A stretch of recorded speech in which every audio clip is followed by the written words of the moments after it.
जय हिंद दोस्तों, मैं नवीन शर्मा आप सभी का स्वागत करता हूं। आशा करता हूं आप सब एकदम अच्छे हैं, एकदम बेहतरीन हैं। एक बार सारे प्यारे दोस्त बताएंगे आप सब कैसे हैं। उम्मीद करूंगा एकदम अच्छे होंगे, एकदम बेहतरीन होंगे। और सबसे पहले तो सारे प्यारे दोस्तों का बहुत स्वागत है बच्चे कि आप सब लोगों ने RWA एप्लीकेशन में एनरोल किया है, आप सब लोगों ने एडमिशन किया है।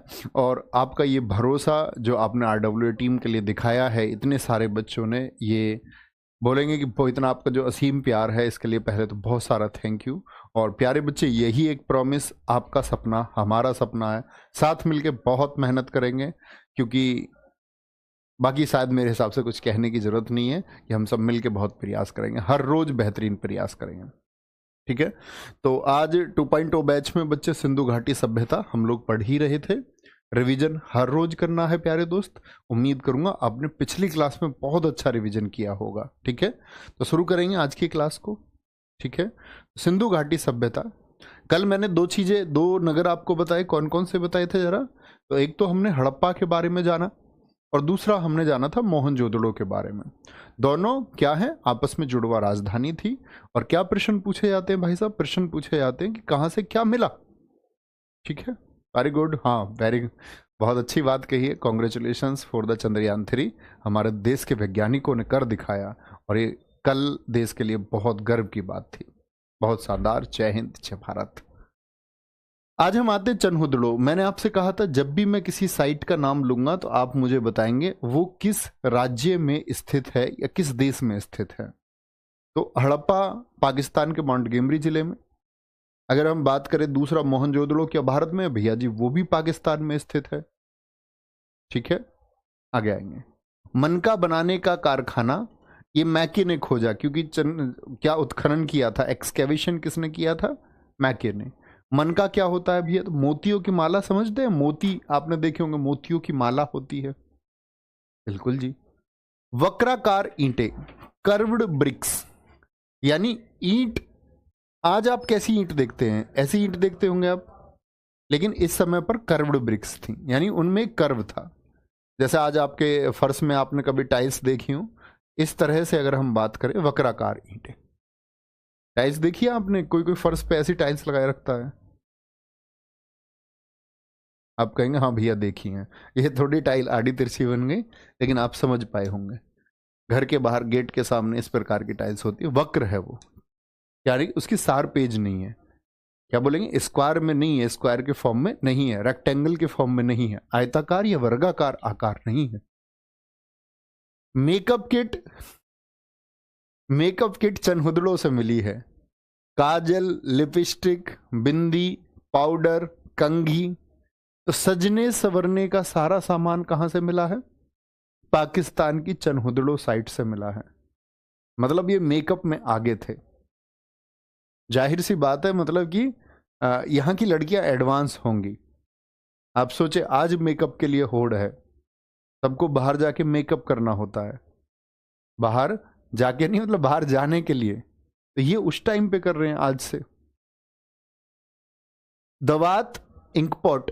इंकपॉट क्या होता है जी, दवात। एक पहले आप जब छोटे रहे होंगे, शायद आपने तो नहीं, लेकिन पहले स्याही और दवात आती थी लिखने की, तो दवात का साक्ष्य यहीं से मिलता है, एविडेंस ऑफ दैट। एकमात्र नगर है जिसमें सुरक्षा दीवार नहीं थी, ये बहुत इंपॉर्टेंट फैक्ट है। मेकअप किट बहुत इंपॉर्टेंट फैक्ट है। सुरक्षा दीवार कैसे भैया, ये थोड़ा समझाएं। जैसे मेरे दोस्त, मैंने आपको बताया कि चनहुदड़ो में कितने दुर्ग रहे होंगे, आप मुझे बताएं। या मैं आपसे पूछूं चनहुदड़ो में कितने टीले होंगे, तो मैंने आपको बताया दोस्त कि धौलावीरा में 3 टीले थे, बाकी सब जगह 2 टीले थे। तो जो टीला होता था, उस टीले पर क्या रखते थे, ये एक सुरक्षा की दीवार, कि कोई बाहरी आक्रमण ना हो, तो सेफ्टी वॉल भी थी।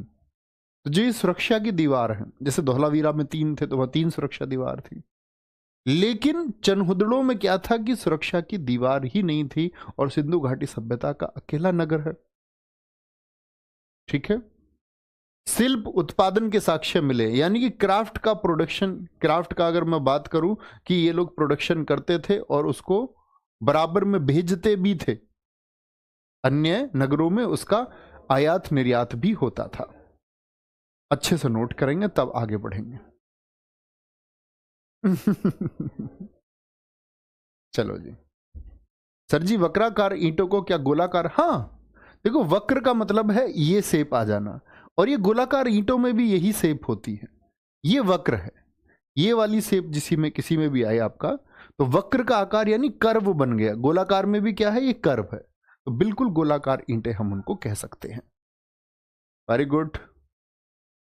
कोई दिक्कत, कोई परेशानी इस बात में? अब यहां देखेंगे वक्राकार ईंटों के साथ में मैंने एक स्टेटमेंट और आपको दिया कि बिल्ली का पीछा करते कुत्ते के पद चिन्ह मिले। एक बच्चे ने मुझसे क्वेश्चन पूछा था, जी ये कैसे पता चला बिल्ली का पीछा कुत्ता ही कर रहा था, कि कुत्ते के पीछे बिल्ली नहीं जा रही थी? दरअसल में बिल्ली के फुटप्रिंट्स छोटे, वो नीचे की तरफ, और उसके ऊपर कुत्ते के फुटप्रिंट मिले, तो ये तो प्रूव कर देगा ना कि कुत्ता पीछे पीछे गया है। ठीक है, और उन पद चिन्हों को जब देखा गया तो उतने ही पुराने हैं, सेम डेट के, तो जाहिर होता है कि पीछे गया होगा। उस तरह का पीछा नहीं है ये, कभी सोचने लग जाए, ये घूमने फिरने वाला पीछा है। वेरी गुड, बहुत शानदार। कोई दिक्कत, कोई परेशानी इस बात में? आगे आएंगे। अगला आते लोथल। बताएंगे भाई साहब लोथल किस नदी के किनारे बताया, और भारत के किस राज्य में लोथल मैंने आपको बताया था। बहुत, अगर मैं बोलूं, और जो चीजें बच्चे मैं महत्वपूर्ण मार्क करूं ना आपकी क्लास में, कभी भी जब परीक्षा देने जाओ, आप अपना एग्जाम देने जाओ, तो उन बिंदुओं पर मुख्य ध्यान देना, है ना, बहुत अच्छे से पढ़ के जाना। लोथल को हम लघु मोहनजोदाड़ो बोलते हैं। मोहनजोदाड़ो मतलब मृतकों का टीला, वहां से बहुत नरकंकाल मिले। नरकंकाल आपके लोथल से भी मिले हैं, लोथल से भी कई नरकंकाल आपके मिले। मैंने बोला कि ये लोग सफाई के प्रति सजग हैं। जैसे कि भाई आज हम लोग क्या कर रहे हैं, आज हम लोग सफाई का बहुत ध्यान रखते हैं, तो जो लोथल के लोग हैं वो सफाई के प्रति क्या है, बहुत सजग है, बहुत ध्यान रखते थे। ये एक व्यापारिक नगर था। व्यापारिक नगर हम किसको बोलते हैं? व्यापारिक नगर भाई साहब हम बोलते हैं जहां पर व्यापार काफी होता था। व्यापार, तो व्यापार के लिए तो भैया यहां पर मार्केट रही होगी। तो यहां पर सबसे इंपॉर्टेंट पूछा जाता है प्रश्न बंदरगाह यानी कि गोदीवाड़ा। बंदरगाह यहां पर गोदीवाड़ा की सिंधु घाटी सभ्यता की कौन सी साइट है जिससे एक पोर्ट मिला है? ये भैया जी पोर्ट क्या होता है, बहुत सारे बच्चे जानते होंगे, बहुत सारे मेरे दोस्त नहीं जानते हो। तो बच्चे ये क्या है हमारा, ये वेस्टर्न कोस्ट है। इधर हमारा क्या बोलेंगे, जब आप ज्योग्राफी पढ़ेंगे तो आप पढ़ेंगे कि इधर भैया जी आपका अरब सागर है, अरेबियन सी है। इधर क्या है आपका, बंगाल की खाड़ी है, यानी बे ऑफ बंगाल है, बंगाल की खाड़ी है, बे ऑफ बंगाल। तो आप पढ़ेंगे भारत के 6 बड़े बंदरगाह इस किनारे पर हैं, जैसे गुजरात का आपका कांडला, जिसका नाम दीनदयाल उपाध्याय कर दिया गया, गोवा का मारमा गोवा है, महाराष्ट्र में मुंबई है, नाहवा शेवा है। ठीक है, तो ये आप पढ़ेंगे कि इस साइड में भी 6 हैं और इस साइड में। तो ये जो आपका भाई साहब, अगर मैं बात करूं पोर्ट किस लिए इस्तेमाल होता है, तो आप कहेंगे भैया जी पोर्ट का इस्तेमाल होता है, पोर्ट का इस्तेमाल होता है कि जहाज वहां आकर के रुकते हैं, तो अन्य देशों से जो सामान आएगा वो समुद्र के रास्ते। तो क्या यहां पर भी समुद्र के रास्ते सामान आता था? हाँ जी, मैंने कहा मेसोपोटामिया सभ्यता जो थी प्यारे दोस्त, वहां से ये लोग लेन देन करते थे, वहां से ये लोग लेन देन करते थे, क्योंकि फसलों का इनको ज्ञान हो चुका था, क्रॉप्स की इनको नॉलेज थी। बहुत बढ़िया, बहुत सारे बच्चों ने आंसर दिया है, लोथल गुजरात में है। Very good. घोड़े की हड्डियों के साक्ष्य कहां से मिले? और हाँ, बंदरगाह से एक बात और याद रख लेना, किस साइज का बंदरगाह था? तो क्या बोलोगे, 214 गुणा 36 गुणा 3.3। और पूरी दुनिया में डॉकयार्ड का सबसे पहला पता हमको इंडिया से चलता है। समझ रहे हम लोग कितने उन्नत थे आगे। ये विश्व का प्राचीनतम, ओल्डेस्ट ऑफ द वर्ल्ड है, विश्व का प्राचीनतम। ये क्या है जी संख्या? तो ये मीटर में है। तो दरअसल में इस जो बंदरगाह था ये 214 मीटर लंबा था, ठीक है, 36 मीटर इसकी चौड़ाई थी और जो इसकी गहराई थी भाई साहब वो 3.3 मीटर गहरा था। ठीक है। घोड़े की हड्डियों के साक्ष्य मिले हैं हमको यहां से, बहुत पूछा जाता है, इंपॉर्टेंट है। घोड़े की हड्डियों के साक्ष्य कहां से मिले हैं? Evidence of a game of chess, शतरंज जानते हैं? एमटीएस ने तो इस बार एग्जाम पूछ लिया, शतरंज में शतरंज के खेल में चेस बोर्ड जो होता है उसमें कितने खाने होते हैं? आप लोग याद रख लेना, हमेशा मैं आपको स्टैटिक जीके में भी पढ़ाऊंगा। 64 खाने होते हैं, उसमें से 32 सफेद होते हैं और 32 काले होते हैं। इस तरह से कुल 64 खाने उसमें होते हैं। ये शतरंज का खेल कहां पर? भारत के लोथल से इसके साक्ष्य मिले।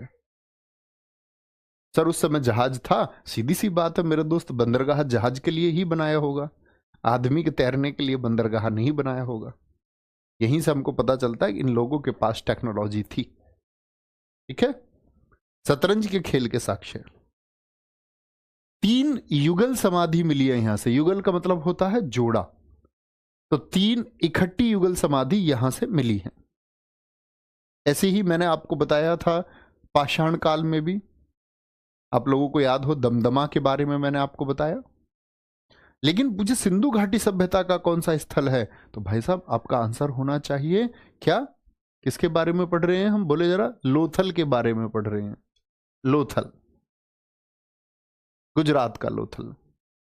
हाथी दांत से बनी मेसोपोटामिया की मोहर। हाथी दांत समझते हैं? बहुत महंगा होता है।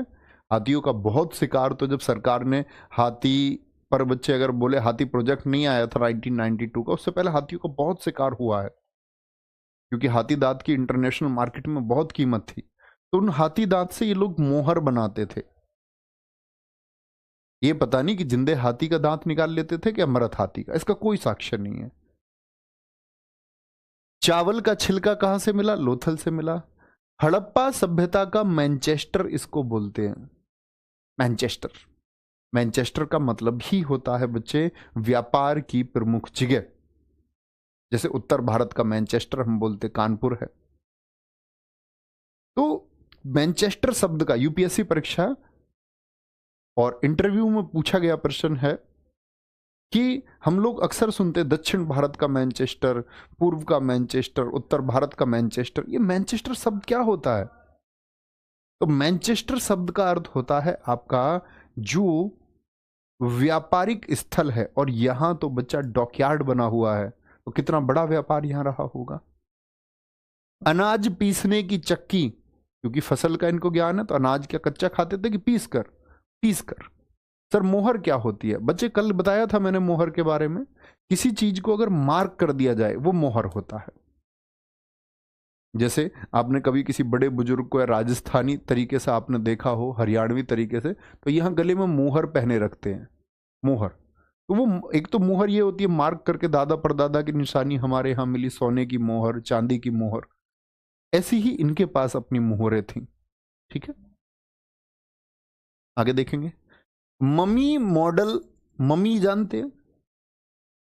मम्मी का मतलब होता था भाई साहब कि ये लोग मानते थे कि ये व्यक्ति मृत हो चुका है, उसके शरीर पर एक लेप लगा देते थे और एक प्रिजर्वेटिव लगा करके कि इसको संरक्षित या सुरक्षित रखेंगे। डेड बॉडी को रखते थे बहुत समय तक। ऐसा आपने अगर किसी बच्चे ने देखी होगी, हॉलीवुड की एक मूवी है मवी, तो वो जो मम्मी मूवी है उसमें मम्मी उठ जाती है कुछ टाइम के बाद में, सफेद पट्टियां, मैं आपको दिखा देता हूं एक बार। तुम्हारा व्हाट्सएप है?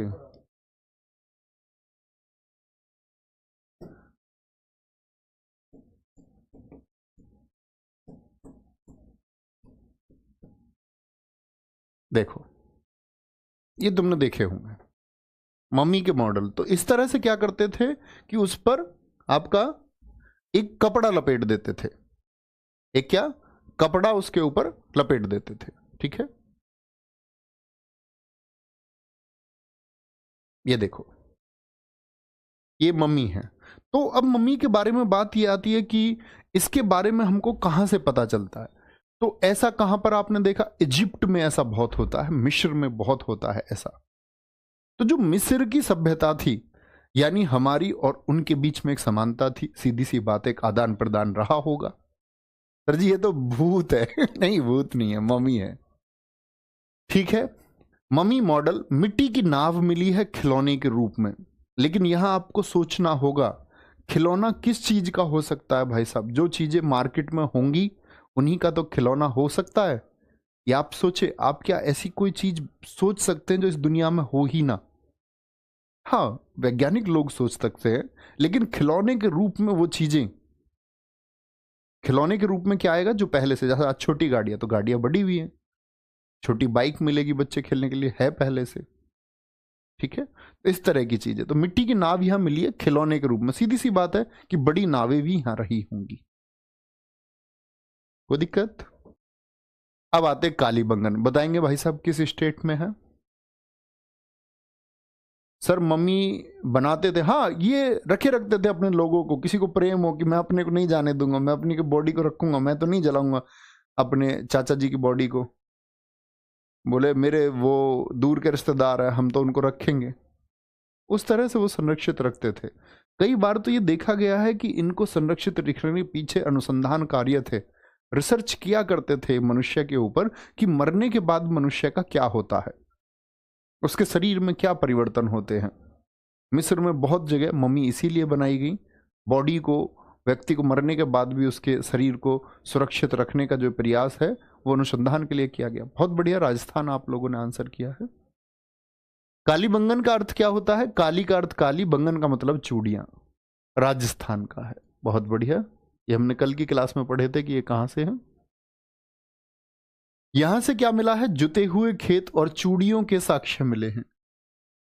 बहुत इंपॉर्टेंट है, जुते हुए खेत और चूड़ियों के साक्ष्य कहां से? कालीबंगन। और अगर मैं कहूं तो सबसे ज्यादा पूछा जाता है कि कालीबंगन कहां पर स्थित है। नदी मैंने आपको बताई भाई साहब, घग्गर नदी मैंने आपको बताई थी। लकड़ी का हल कहां से मिला है? जब भी खेत, जुते हुए खेत मिले हैं तो लकड़ी का हल मिला। बहुत इंपॉर्टेंट बात है ये भी। 7 हवन कुंड या वेदिकाएं कहां से मिली है? यानी कि पूजा भी ये लोग करते थे। मैंने कहा ना कल कि पशुपति की पूजा होती थी। पशुपति कौन है? भगवान शिव का एक रूप माना गए हैं, उनकी पूजा करते थे। तो हवन कुंड भी मिले हैं, हवन आदि भी करते थे। ठीक है, ऊंट की हड्डियां कहां से मिली हैं? ऊंट की हड्डियां, घोड़े की हड्डियां भी बोला मैंने लोथल से। एक पूछा जाता है, ये कहीं किनारे पे आप लिख लेना, घोड़े का अस्थि पंजर, शायद होगा आगे। घोड़े, सासुर कोटला है, मैंने शामिल किया था स्लाइड में आपकी, में लिखने की जरूरत नहीं, आएगा। ठीक है, 7 हवन कुंड और ऊंट की हड्डियां। ऊंट की हड्डियों के साक्ष्य कहां से मिलते हैं? तो हम कहेंगे भैया जी कालीबंगन से मिलते हैं। कहां से? कालीबंगन से, लिखेंगे। बहुत बढ़िया। सर कोई डाउट कैसे पूछा जाएगा? भाई साहब देखो, इतने सारे बच्चे होते हैं, इतना इतना तो बुद्धिमान आप भी होंगे कि अब ऐसे कमेंट जा रहे, नहीं पता चलता। 2 तरीके हैं डाउट पूछने के। एक तो भाई साहब आप टेलीग्राम में जाना अपने ग्रुप में, ठीक है, टेलीग्राम में जाना। जो आपका टेलीग्राम कौन सा जी? परिश्रम 2.0 बैच से आप जुड़ गए होंगे, परिश्रम 2.0 बैच से। ठीक है जी, आप परिश्रम बैच वही पुराना टेलीग्राम ग्रुप है। इसमें जब आप अपनी बात लिखो तो आप अपनी बात लिख दो। बात लिख के बच्चे, जब आप टाइपिंग का @ होता है वो दबाएंगे तो बहुत सारे नाम आएंगे। जैसे मेरा नाम आएगा @ नवीन, इतना भी लिखोगे तो उसमें आ जाएगा नवीन शर्मा RWA, ये आएगा नवीन शर्मा RWA। @ लगाओ टेलीग्राम में, वो मुझ तक आ जाएगा। प्यारे बच्चे, समय की व्यवस्था होती है तो इधर उधर की बातें ना करना प्लीज। जब सॉल्यूशन ना मिले कोई, भाई अब ऐसे नहीं पूछना, आप मान के चलो यही बात मैंने बता दी जुते खेत, तो आप कल को ये पूछें जुते हुए खेत कहाँ से मिले। तो जनरल बातें जो आपकी रिसर्च की है वो आप कर लेना। जब आपका डाउट ऐसा है कि आपको कोई सॉल्यूशन नहीं मिल रहा तो मुझे टैग कर दे, ठीक है, मैं आपका हर एक बच्चे का @ का जवाब दूंगा। ठीक है, ऐसे नहीं अब तुम हाय हेलो करने लग जाओ उसमें, तो उसका भी कोशिश करेंगे देने का। एक तरीका ये है। दूसरा तरीका ये है कि आप मेरे इंस्टा पर जा सकते हैं, वहां पर जाकर क्या करें, ग्रीन स्टोरी जो बच्चे चलाते हो उनके लिए है। ग्रीन स्टोरी की उस बात में कह रहा हूं क्योंकि बहुत सारी बातें ऐसी होती हैं दोस्त कि आप टेलीग्राम पर नहीं कह सकते। ओपन प्लेटफॉर्म पर नहीं कह सकते। मैं मानता हूं कि मेरे जीवन की परिभाषा आप बच्चों की वजह से है। तो आपके किसी भी एक चीज का हल अगर मैं कर सकता हूं तो वो मेरे जीवन के लिए सबसे बड़ी बात होती है। तो ऐसी कोई समस्या, कोई परेशानी है कि आप नहीं कर सकते सबके सामने, कोई भी दिक्कत है मेरे दोस्त, आप अपने भाई से कह सकते हैं। ग्रीन स्टोरी पर जाकर के आप इंस्टा पर ऑफिशियल है, बस नाम वही है, यहां लगाएंगे ऑफिशियल @नवीन, नहीं सॉरी अंडरस्कोर है, डैश नहीं है, नीचे वाला है नवीन _शर्मा और अंडरस्कोर नीचे जाकर के RW है। ठीक है, इस पर आप ग्रीन स्टोरी लगा सकते हैं आराम से। ठीक है, चलेंगे। भूकंप के साक्ष्य कहां से मिले हैं? भूकंप के साक्ष्य भैया जी लाइव कितने लाइव हैं बच्चे? 16,000 बच्चे, 16,000। आओ, भूकंप के साक्ष्य एविडेंस ऑफ अर्थक्वेक कहां से मिला है? यानी भूकंप आते थे, बहुत इंपॉर्टेंट बात है। लकड़ी की बनी नाली कहां से मिली है? इंपॉर्टेंट बात है क्या? क्योंकि बच्चे सिंधु घाटी सभ्यता में जहां कहीं से भी नालियां मिली वो पक्की नालियां मिली। सिर्फ एक ही जगह है जहां लकड़ी की बनी नाली मिली। तो भैया लकड़ी की अगर नाली है तो इसमें तो फिर दीमक लग जाती होगी। तो मैंने कहा सिंधु घाटी सभ्यता के लोग वाटर प्रूफिंग में भी आगे हैं। आज आप मोबाइल बना रहे, वाटर प्रूफ मोबाइल है, वो उस समय जानते थे उस बात को। ठीक है, अंत्येष्टि संस्कार के साक्ष्य मिले हैं। अंत्येष्टि क्या होता है प्यारे बच्चे? जो हमारा ये हिंदू धर्म है, सनातन धर्म है, इसमें 16 संस्कार बताए गए हैं। ये हमारा जन्म होता है ना, वो भी एक संस्कार है। बच्चे को अन्न खिलाया जाता, अन्न प्राशन, वो भी एक संस्कार है। पहली बार बच्चे को सूर्य के दर्शन कराए जाते हैं, वो एक संस्कार है। बच्चे को स्कूल भेजा जाता है, वो एक संस्कार है। बच्चे के सिर के बाल मुंडवाए जाते हैं, वो भी एक संस्कार है। गुरुकुल से शिक्षा लेकर के आता है वापस, वो भी एक संस्कार है। अंत हो जाता है 16वें संस्कार अंत्येष्टि संस्कार पर। अंत्येष्टि संस्कार का मतलब व्यक्ति के मरने के बाद का जो विधि है। ठीक है, अंत्येष्टि सरकार। हाथी दांत की कंघी कहां से मिली है? आइवरी कॉम बोलते हैं, मतलब हाथी के दांत की। वेरी गुड, बहुत गजब। विवाह भी तो एक संस्कार होता है, बहुत अच्छा लिखा अभिषेक पांडे जी, बिल्कुल विवाह भी एक संस्कार है। वेरी गुड, अंत्येष्टि संस्कार मतलब अंतिम संस्कार है। चले जी आगे आगे। अब आते हैं धौलावीरा पर। धौलावीरा बताएंगे कहां पर? मैंने आपको बताया किस राज्य में है। सर इंटरनेट में क्लास पूरी, भाई साहब ऐसा ना करना। देखो 3 या 4 क्लास लेके अगले 3 महीने में आप सिलेक्शन नहीं ले सकते। आपके लिए बड़ी लिमिटेड 7 क्लास ली गई हैं। 7 क्लासेस लीजिए, 3-4 घंटे रिवीजन कीजिए, 12 घंटे पढ़ने का कम से कम मादा रखिए दोस्त। और इस तरह की इंटरनेट जैसी समस्याओं के लिए ऑनलाइन एजुकेशन में आप कहेंगे तो हम आपको इंटरनेट तो नहीं दे पाएंगे दोस्त, इतना तो आप भी जानते हैं।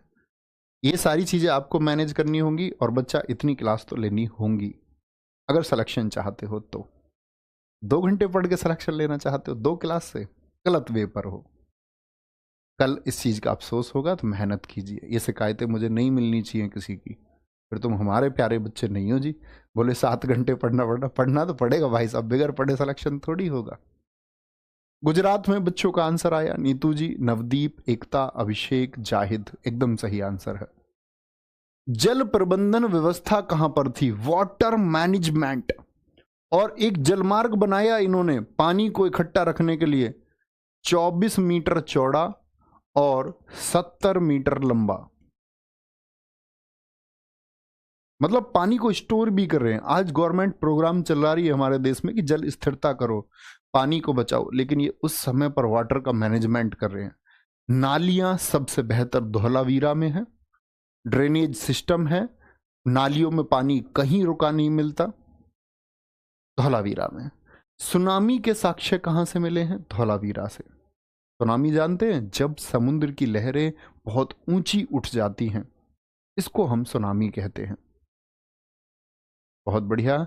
एक बच्चे का नाम दिखाएं जरा, कितना अच्छा आंसर लिखा है। 40वीं साइड जिस बच्चे ने लिखा, ऊपर गया थोड़ा, माउस बदलो इसका, खराब है तो। बहुत बढ़िया अभिषेक जी, उन्होंने कहा है कि ये 40वीं साइट है धौलावीरा। मैंने आपको बताया था भीमबेटका कौन सी साइट मैंने आपको बताई थी, जरा बताइए, जहां से रॉक पेंटिंग सेलकृत चित्र मिले हमको।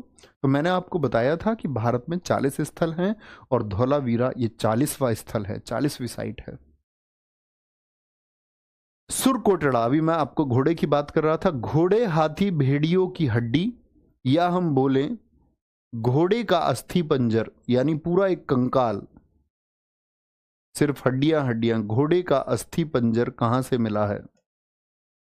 घोड़े का अस्थि पंजर, स्केलेटन ऑफ हॉर्स, तो वो सुरकोटड़ा से मिला है। कहां से? सुरकोटड़ा से। बनावली बताएंगे भाई साहब किस स्टेट में है।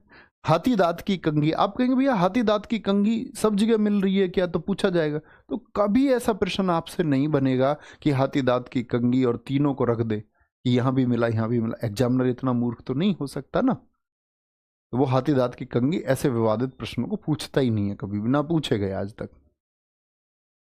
जौ के दाने बनावली से। मिट्टी का हल खिलौने के रूप में कहां से प्राप्त हुआ है? बनावली से प्राप्त हुआ है, बनावली से, ठीक है, बनावली से प्राप्त हुआ है। बहुत बढ़िया, वेरी गुड। हरियाणा हरियाणा हरियाणा, बहुत सारे दोस्तों का आंसर आता हुआ, वेरी गुड, गजब। नोट करेंगे भाई साहब ये, तब आगे बढ़ेंगे। बहुत सही उत्तर देते हुए आप, ये आपके ध्यान को दर्शाता है कि आप हर रोज रिवीजन करते हैं। आपकी रेस खुद से है दोस्त, है ना। कभी भी अपनी मेहनत को कमजोर ना होने दे, फालतू के मोटिवेशन में कभी ना पड़े। कुछ बच्चे यंग एज में मोटिवेशन के चक्कर में रहते हैं, दूर रहना इस सब से। एक सिंगल स्ट्रेटजी, सिलेक्शन होगा तो अध्ययन करना होगा, अध्ययन बगैर भटके होगा, मोटिवेशन से दूर रह के होगा। क्योंकि आप लोगों को पता होना चाहिए कि आपको इस जॉब की ज़रूरत है इस फ्यूचर के लिए, तो आप कहेंगे हाँ जी ज़रूरत है, बस इतना भर मोटिवेशन काफ़ी है जागे हुए व्यक्ति के लिए। और जो सोया हुआ है वो लाख मोटिवेशन की पंक्तियां सुने, कुछ हो नहीं सकता। पूरी दुनिया सुनती है मोटिवेशन की लाइन, क्या सब बेहतर कर जाते? नहीं, वो तो एक सॉल्यूशन नहीं है दोस्त। सॉल्यूशन क्या है? आपकी मेहनत, सुबह उठिए, ऊर्जा से भरिए और पढ़ाई में लग जाइए। क्या बोलेंगे? मिट्टी का हल खिलौने के रूप में कहां से? बनावली से मिला है। कोई दिक्कत, कोई परेशानी? आ गया। अच्छा, मुझे एक बात बताएं, हमने अब जितना कुछ भी पढ़ा ये सब हमने किस में पढ़ा है? सारा का सारा हमने पढ़ा सिंधु घाटी सभ्यता में। सिंधु घाटी सभ्यता किस में आती है, जरा बताएंगे? कौन से इतिहास में आती है? प्राके ऐतिहासिक में या आध्य ऐतिहासिक में? सिंधु घाटी सभ्यता, मैंने बोला इसकी लिपि जो है, क्या बोला था मैंने? इसकी जो लिपि है भाई साहब, सॉरी, एक चीज यहां पर छूट रही है, यहां पर आएंगे। वैदिक सभ्यता बाद में देखेंगे। तो हमने जितना भी ये अब तक पढ़ रहे हैं, हम पढ़ रहे हैं आपका आद्य ऐतिहासिक काल, प्रोटो हिस्टोरिक पीरियड को। अब आते हैं सामान्य जानकारी किसकी? सिंधु घाटी सभ्यता की। इंडस वैली सिविलाइजेशन के बारे में और क्या कुछ है आप लोगों के लिए जानने के लिए। टाइम कौन से में चल रहे हैं बच्चे हम? 2500 से लेकर के 1750 में। Very good. एक बच्चा कह रहा है कि हम इसको ओल्ड स्टोन एज में पढ़ रहे हैं। गलत बात है मेरे दोस्त। Old stone age, middle stone age, new stone age, ये सब तो प्री हिस्टोरिक पीरियड में थे, प्राक ऐतिहासिक काल में थे। हम आधे ऐतिहासिक पर आ गए ना, कि जहां लिपि का ज्ञान तो था लेकिन पढ़ा नहीं गया। एक बच्चे ने गलत दिया, वैसे ज्यादातर ने सही उत्तर दिया है। गलती नहीं करनी है किसी को भी। सामान्य जानकारी भैया, सिंधु घाटी सभ्यता के जो लोग थे ये कैसे थे? तो शाकाहारी और मांसाहारी दोनों थे। सामान्यतः मकान निर्माण जो ये करते थे, मकान निर्माण में, मकान निर्माण करते थे, हाँ जी, मकान निर्माण में ईंटों का प्रयोग करते थे। किसका? ब्रिक्स का यूज करते थे, ब्रिक्स का। सामान्यतः मकान निर्माण में ईंटों का प्रयोग करते थे और उनका जो रेशियो रहता था ईंटों का, वो रेशियो रहता था भाई साहब 4:2:1। बहुत बार एसएससी ने पूछा है सिंधु घाटी सभ्यता में मकान निर्माण में ईंटों का अनुपात क्या रहता था? मतलब कि ईंट की लंबाई इस तरह से 4 रेशियो में है, इंच में अगर काउंट करें हम, या मैं तुमको परफेक्टली बताऊं तो क्या मेजरमेंट रहती थी? 27 गुणा 13 गुणा 6, सॉरी 27 गुणा 13 गुणा 6, ये परफेक्ट मेजरमेंट था इनका, 6 सेंटीमीटर। यानी देखो इसका 2 गुना है लगभग, यही तो आप अनुपात में पढ़ते होगे, 6 दूनी 12, और ये इसका 2 गुना, 13 दूनी 26, ये इसका 2 गुना, ये इसका 2 गुना, यानी 27 सेंटीमीटर की ईंट होती थी। ईंट की जो चौड़ाई है वो 13 सेंटीमीटर होती थी, और ईंट की जो आपका ये लंबाई हो गई, ये चौड़ाई हो गई, और ये ईंट की मोटाई हो गई। मोटाई क्या बोलोगे? मोटाई। इतनी मोटी ईंट होती थी, तो ये ईंट का क्या बोलेंगे? ईंट का वहां मेजरमेंट था। 4 वर्ग थे यहां पर, जैसे आप लोग जानेंगे वैदिक काल में, वैदिक काल में भी 4 वर्ग होंगे। मैं आपको जब बच्चे पुरुष सूक्त के बारे में बताऊंगा ऋग्वेद में, तो मैं चातुर्वर्णीय व्यवस्था आपको समझाऊंगा, उसमें ब्राह्मण, वैश्य, क्षत्रिय और शूद्र के बारे में हम जानेंगे क्या होते हैं। लेकिन यहां पर आप देखोगे तो यहां पर जाति व्यवस्था नहीं है। कितना बेहतरीन सिस्टम रहा होगा। आज हिंदुस्तान जातियों की वजह से दोस्त बिखर रहा है। हम सब भारतीय होने की बजाय हम सब अपनी जाति पर गर्व करने लग गए हैं। ऐसा हिंदुस्तान हमारा नहीं था भाई। हमारा हिंदुस्तान तो भारतीयता होने का गर्व करने वाला एक हिंदुस्तान था, जिसमें सिर्फ वर्ग थे, पुरोहित, यानी जो इंटेलिजेंट लोग थे, जो इंटेलिजेंट लोग थे, जो इंटेलिजेंट। अब इंटेलिजेंट से मतलब ये नहीं कि ब्राह्मण या किसी अन्य जाति को विद्वान मान लिया गया, नहीं, जिनके एक्ट ऐसे थे कि जो समाज को लीड करके एक सही दिशा दिखाते थे, उनको पुरोहित यानी विद्वान कहा गया। एक योद्धा वर्ग रखा गया कि ये रक्षा के लिए लड़ता है। आज सड़क पर जाती किसी बहन को कोई परेशान कर रहा है, और अगर कोई व्यक्ति उसके खिलाफ आवाज उठाता है कि तुम ये परेशान इनको नहीं कर सकते, वो व्यक्ति योद्धा है। जो गलत के खिलाफ आवाज उठाए या जो सुरक्षा की भावना के लिए काम करे, वो हर एक व्यक्ति योद्धा है। तो इन्होंने वो क्लास बनाई, ये योद्धा है। व्यापार करने वाले लोग, जो शिल्पकार थे, वो व्यापारी कहे गए, और जो लोग काम करते थे वो किसी भी जाति का हो, उसको श्रमिक कहा गया। ठीक है। सभ्यता के पतन का कारण क्या रहा? ये जो सिंधु घाटी सभ्यता है, ये आज क्यों नहीं है? ये कहां खत्म हो गई? इतने उन्नत लोग कैसे खत्म हो गए? तो अलग अलग इतिहासकारों ने बहुत सारी चीज बताई। तो बोले कि सभ्यता के पतन का कारण बाढ़, या फिर आपका क्लाइमेट चेंज हो गया, या जलवायु परिवर्तन हो गया। ठीक है, क्योंकि सुनामी जैसे साक्ष्य भी मिले, तो ये देखा गया होगा कि कोई बाढ़ आई। भूकंप के साक्ष्य मिले, तो बहुत सारे लोगों ने भूकंप को बताया जिम्मेदार, कि भूकंप आया और सारी सिंधु घाटी सभ्यता। सबसे ज्यादा लोग जो तर्क देते हैं वो बाढ़ को मानते हैं। फ्लड की वजह से ये डूब गई, सिंधु घाटी में फ्लड आ गई। माप तोल 16 के गुणक में थी। जैसे आज आप देखो, आपके घर में बाट कैसे कैसे होंगे? 50 ग्राम का बाट देखा है आपने? हाँ भैया होता है। 100 ग्राम का? हाँ जी होता है। और 100 ग्राम के बाद कितने ग्राम का बाट आपने देखा? 200 ग्राम का होता नहीं होता? होता है जी। 250 ग्राम का होता है? हाँ जी होता है। 500 ग्राम का होता नहीं होता? होता है जी। 1000 का होता? हाँ जी। तो 50 के गुणक में आज माप चल रही है, 50 के गुणक में। ठीक है, या हम बोल सकते हैं कुछ दुकानदारों के पास 10 ग्राम और 20 ग्राम के बाट भी होते हैं, या हम कहें 10 के गुणक में। लेकिन यहां पर 16 के गुणक में थी। कैसे? 16 ग्राम का बाट देखा गया, 32 ग्राम का बाट देखा गया, 64 ग्राम का बाट देखा गया। ठीक है, 16 के गुणक में। इस तरह से 160 ग्राम का बाट भी था। हाँ देखो, 250 लिखने लग गए सब। चलो, कोई परेशानी? हड़प्पा लिपि से लगभग 400 अक्षर पाए गए हैं। कितने? 400 अक्षर टोटल, जो पढ़े नहीं गए। कैसी लिपि मैंने आपको बताई थी? तो आप कहेंगे भैया जी आपने बताई थी भाव चित्रात्मक, पिक्टोग्राफी, भाव चित्रात्मक। और कभी पूछे सबसे ज्यादा यू प्रकार के अक्षर, किस प्रकार के अक्षर मिले हैं सिंधु घाटी सभ्यता से? यू प्रकार के अक्षर, वर्ड्स ऑफ यू टाइप, और मछली के चिन्ह वाले, लगभग मछली के चिन्ह वाले अक्षर यहां से मिले हैं। मछली के चिन्ह और यू प्रकार के अक्षर पढ़े नहीं गए हैं, पता नहीं क्या कहना चाहते हैं, कभी पढ़े जाएंगे तो हो सकता है कोई चमत्कार पैदा हो, पॉसिबली। ठीक है, very good. Sir Mohenjodaro movie में कितनी सच्चाई? मैंने देखी नहीं है भाई साहब, देखता तो बता पाता।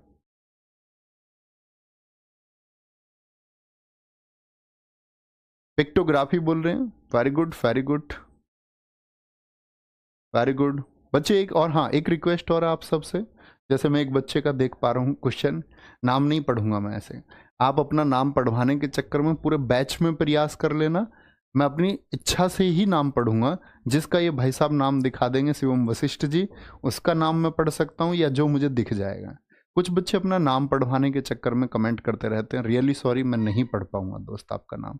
कुछ बच्चे ये लिखते हैं आप रिप्लाई नहीं करते, तो बच्चा मैं पढ़ाने के साथ में आपकी सारी बातों का जवाब नहीं दे सकता। उसके लिए मैंने बता दिया, डाउट ग्रुप है, क्लास की टाइमिंग बहुत इंपॉर्टेंट है, क्लास में फोकस करना है। ये मेरी हाथ जोड़ के रिक्वेस्ट है तुम सबसे, ये उन बच्चों से मेरी रिक्वेस्ट है जो अपना सिलेक्शन चाहते हैं, वो एटलीस्ट इसको फॉलो करें। सारे बच्चे मैं जानता हूं कि बात को नहीं मान सकते, सबको अपना नाम बुलवाने की अभी मैच्योरिटी लेवल पे नहीं पहुंचे वो बहुत सारे लोग तुम में से, उनको बस अपना नाम बुलवाना होता है, तो वो तो हरकतें और शरारतें करेंगे। बस मैं उम्मीद करूंगा अच्छे बच्चों से कि वो ऐसी शरारतें ना करें। ठीक है, आगे आएंगे। कोई परेशानी, कोई दिक्कत? बहुत बढ़िया, ये बहुत सही है। आगे आएंगे। आर्यों का आगमन स्थल। आर्य का आगमन स्थल पढ़ने से पहले हमको समझना पड़ेगा ये आर्यन है कौन। उसके लिए भाई साहब मैं आपको एक चीज समझाता हूं, जरा देखेंगे। मैंने आपसे कहा सिंधु घाटी सभ्यता का टाइम कितना बताया मैंने आपको, 2500 से लेकर के 1750 बीसी। पिक्टोग्राफी इस समय पर चल रही है, आद्य ऐतिहासिक काल में इसको हम रख के पढ़ते हैं। इसके बाद में आद्य ऐतिहासिक काल का दूसरा हिस्सा मैंने आपको कौन सा बताया था, बोलेंगे भाई साहब? प्रोटो हिस्टोरिक पीरियड का दूसरा हिस्सा मैंने कौन सा बताया था? हम इतिहास में एकदम किलम से चल रहे हैं। प्रोटो हिस्टोरिक पीरियड यानी आद्य ऐतिहासिक काल का एक हिस्सा तो सिंधु घाटी सभ्यता था, और दूसरा हिस्सा भाई साहब कौन सा था? तो मैंने आपसे कहा था वैदिक सभ्यता। कौन सा? वैदिक सभ्यता। वो सभ्यता जिस समय वेद लिखे गए, जिस समय, या बात करें जिस समय की नॉलेज हमको वेदों के द्वारा होती है, जिसका सबसे बड़ा स्रोत वेद है। सर जी हैंडराइटिंग की वजह से इतिहास के नोट्स, मैंने कल बच्चे के नोट्स देखे, जब आपने कल बोला था बच्चे की हैंडराइटिंग एकदम समझने योग्य है, कोई दिक्कत नहीं है नोट्स में। हो सकता है मेरे दोस्त आपकी राइटिंग बहुत खूबसूरत हो उस बच्चे से, लेकिन ऐसा कुछ भी नहीं है उसमें जो समझने योग्य ना हो, कुछ भी नहीं। मैंने पढ़ा है, मुझे पूरे सारे अक्षर साफ दिखते हुए, शब्द सारे साफ दिखे। मैं सोच रहा था कि अगर खराब राइटिंग होगी तो किसी अच्छे बच्चे को लगाएंगे, लेकिन राइटिंग एकदम समझने योग्य, एकदम साफ है। हाँ, ये अच्छा हो सकता है कि आप में से किसी की राइटिंग उस बच्चे से अच्छी हो तो फिर उसको थोड़ा अखर सकती है। वैदिक सभ्यता कौन सी है भाई साहब हमारी, जिसमें वेदों की रचना हुई है? तो हम वैदिक सभ्यता को पढ़ेंगे। वैदिक सभ्यता के भी दो पार्ट मैंने आपको बताए थे, कौन कौन से जरा बताएंगे? वैदिक सभ्यता को हमने बांटा था भाई साहब आपका पूर्व वैदिक काल, प्री वैदिक पीरियड, और पोस्ट वैदिक पीरियड, उत्तर वैदिक काल में। इसका समय मैंने बताया था आपको 1500 से 1000 ईसा पूर्व हुआ। इसी को हम ऋग्वेदिक काल बोलते हैं, ऋग्वेद का काल बोलते हैं। ऋग्वेद की रचना इस समय हुई 1000 से 600 ईसा पूर्व। इसको हम उत्तर वैदिक काल को लोह युगीन सभ्यता कहते हैं, और लोहे के उपयोग के साक्ष्य मैंने आपको बताया था अंतरजी खेड़ा से मिले। ये चीज मैं आपको बता चुका हूं पहले ही, फिर से लिखना चाहते हैं लिख सकते हैं, नहीं तो कोई जरूरत नहीं है, क्योंकि ये विभाजन हम पहले ही कर चुके हैं। सागर फौजी बहुत अच्छा आंसर आपने दिया है कि वैदिक सभ्यता को दो हिस्सों में बांटा गया है। देखो सारे बच्चे कह रहे हैं सर नोट्स एकदम ठीक बन रहे हैं। हाँ एकदम ठीक है, कोई दिक्कत, कोई परेशानी? थोड़ा पता है जीवन में ये बोलते हैं, मैंने बच्चों को एक सिद्धांत बताया, आप जीवन में आगे जाना चाहते हो तो ये एक चीज खत्म कर देना, शिकायत, कंप्लेंट।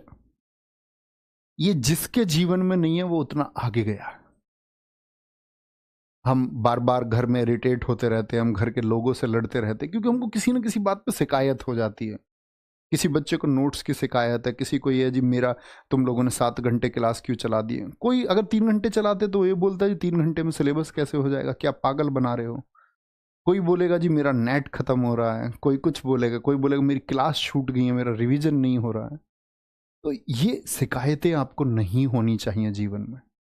यू आर मानव, अब मनुष्य हो। मैंने तुमको बताया कि कॉग्निटिव रिवॉल्यूशन अकेला तुम्हारे अंदर हुआ। तुम पिंजरे में होते तो क्या अच्छे लगते? नहीं।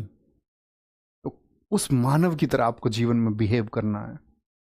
वो इंसान बनिए, उतना बौद्धिक विकास आपका होना चाहिए। कोई आपसे कहे अभी तो बच्चे ने 12वीं की, अभी विकसित नहीं है, नहीं मेरे दोस्त। आदि गुरु शंकराचार्य 8 वर्ष की अवस्था में पूरे वेदों का अध्ययन कर लेते हैं। ये सिर्फ खुद को बहकाने की बात है कि मैच्योरिटी लेवल तब आएगा। मैच्योरिटी, परिपक्वता आप जब चाहें उसी दिन से आपके अंदर आ सकती है। आप अपने एक्ट ऐसे देखें कि ये किसी को परेशान ना करे और आप मैच्योर हैं। मुझसे पता है बहुत सारे लोगों से मेरी बात होती थी, कहते थे कि 10th और 12th लेवल की जो परीक्षाएं, इन बच्चों को ऊपर ऊपर से पढ़ाओ। और इस इंडस्ट्री के मैक्सिमम टीचर्स का कॉन्सेप्ट यही था कि बच्चों को ऊपर ऊपर से पढ़ा दो, इनको थोड़ा थोड़ा पढ़ना अच्छा लगता है। तो मैंने बच्चों का वो बौद्धिक जो नजरिया था उसको बदलने का प्रयास किया। मैंने कहा नहीं, ये कौन कहता है कि 12वीं पास एक बच्चा ज्ञानी बच्चा नहीं हो सकता, वो नहीं सीख सकता। वो सीख सकता है। उसको आप ये बोलो कि भाई साहब आपको सीखना चाहिए। कौन कहता है कि आप ग्रेजुएशन होने के बाद ही सीखेंगे, पोस्ट ग्रेजुएट हो जाएंगे तभी सीखेंगे? नहीं, ऐसा कुछ नहीं है। हमेशा सीखने का प्रयास कीजिए, आपके अंदर वो क्षमता है, लेकिन शिकायतें ना रखें और आगे चलिए। ये समझे विभाजन? तो यही हमको पढ़ना है। पहले पूर्व वैदिक काल पढ़ेंगे, पहले पूर्व वैदिक काल पढ़ेंगे, हम आपका आएंगे। तो जो ये वैदिक काल है, वैदिक काल है, एक और बात आपको समझा दूं इससे पहले। मैंने अभी बोला आपसे वैदिक काल, वैदिक काल का समय बताएंगे। वैदिक पीरियड कौन सा है? वैदिक काल भाई साहब, जो क्या बोला मैंने, 1500 से लेकर के 1000 के बीच का है। और वेदों की रचना इसी समय पर हुई, इसीलिए इसको वैदिक काल हम कहते हैं। वेद रचना, ये वेद रचना किसके द्वारा हुई? आर्यों के द्वारा हुई। क्या बोलेंगे? आर्यों के द्वारा। हालांकि वेद एक अलग टॉपिक होगा, उसको हम अलग से पढ़ेंगे। तो हम कहते हैं ये जो समय है ये आर्यंस का समय है। आर्य कौन है? इसके ऊपर इतिहासकारों के बीच में एक लंबी बहस है, बहुत लंबी बहस है। आर्य कौन लोग हैं? हु इज आर्य? कौन है ये? कहां से आए इंडिया में? कहां से आए? अब तो ये रिसर्च खत्म ही हो चुकी है कि कहां से आए। बड़े सब लोगों ने अपने अपने मत लिखे हैं। हम ये सोचते हैं कि भैया ये हिंदुस्तान है, इसमें पहला आदमी तो कहीं आया होगा। तो पहला आदमी दोस्त माना गया है कश्मीर से, कि उस कश्मीर वाले, सिंध वाले क्षेत्र में पहले, सबसे पहले आकर के लोग बसे। तो लोग बसे तो भैया कहां से आकर बसे? तो सब लोगों ने अपने अपने तरीके से मत दिए। पंडित बाल गंगाधर तिलक, उन्होंने बोला ये जो आर्य लोग हैं ये उत्तरी ध्रुव से आए, नॉर्थ पोल से आए। क्यों? क्योंकि उन्होंने कहा महाभारत में जब सुमेरु पर्वत का वर्णन आता है, और वह सुमेरु पर्वत कहां पर स्थित है? अंटार्कटिका में, उत्तरी ध्रुव पर स्थित है, जहां 6 महीने और 6 महीने दिन और 6 महीने रात का वर्णन है। वह महाभारत में भी देखने को मिलता है। वह यहां उत्तरी ध्रुव पर देखने को भी मिलता है। बोले कि इनके दोनों की चीजें सेम सेम है, तो उत्तरी ध्रुव से आए हैं पक्का। सब लोगों ने रहन सहन के हिसाब से बोला। तो ऐसे ही बहुत सारे मत जो आए, स्वामी दयानंद सरस्वती तिब्बत से बताते हैं, यहां देखेंगे। आर्यों का आगमन स्थल, आर्यों ने इस व्यवस्था को जन्म दिया। कौन सी व्यवस्था को? वैदिक व्यवस्था को जन्म दिया। आर्य शब्द का सबसे पहले प्रयोग 1853 में मैक्स मूलर ने किया। Max Muller. और सबसे ज्यादा कथन किसके मान्य है? मैक्स मूलर के। लेकिन आज के बाद तुम इस बात को मत कहना, क्योंकि नई रिसर्च जो सामने आई है इतिहास की, वो मैं आपको बताने वाला हूं थोड़ी ही देर में। वो दिक्कत सर जी 1000 से 600 होगा बच्चे, वो उत्तर वैदिक काल होगा, वो उत्तर वैदिक काल होगा। ठीक है। आर्य शब्द का अर्थ क्या होता है? श्रेष्ठ, बेस्ट। आर्य जाति को कहा गया बेस्ट या श्रेष्ठ के अलावा आपको परीक्षा में हो सकता है बच्चे कुलीन वर्ग लिखा मिल जाए। ये सब बेस्ट के ही वर्ग हैं। कुलीन, अभिजात्य लिखा मिल सकता है। अभिजात्य की श्रेष्ठ का क्या अर्थ है? कुलीन, अभिजात्य मिल सकता, उत्कृष्ट बोल सकते हैं। ये सब एक दूसरे के पर्यायवाची शब्द हैं। मैक्स मूलर, अब ये कुछ स्टेटमेंट आ गए। मैक्स मूलर साहब कहते हैं कि आर्य आए हैं मिड एशिया से, मध्य एशिया से। मध्य एशिया से, मध्य एशिया से मतलब क्या है भैया? मिड एशिया से। तो ईरान और इराक से इन्होंने बताया कि ईरान और इराक से आए और भारत में बसे। अब प्रश्न यह है कि ईरान और इराक में कहां से आए थे? तो उन्होंने ओरिजिन ही वहीं से माना कि इन जो विकसित मानव हैं, जो श्रेष्ठ मानव हैं, इनका विकास सबसे पहले ईरान और इराक में हुआ। उसके बाद में भारत आए, मिड एशिया से इंडिया आए। ये किस आधार पर कहते थे इस बात को? इनका आधार था ईरान का प्रमुख ग्रंथ है, ईरानियों का प्रमुख ग्रंथ है एक जिंदा अवस्था। क्या बोलोगे? ईरानी ग्रंथ है, बहुत बार एसएससी ने भी प्रश्न पूछा है, जिंदा अवस्था किस धर्म का पवित्र ग्रंथ है? ईरानी ग्रंथ जिंदा अवस्था। तो जिंदा अवस्था और आपका जो हमारा ऋग्वेद है उसमें काफी सिमिलरिटीज हैं, काफी समानताएं हैं। उसी को आधार मान लिया उन्होंने।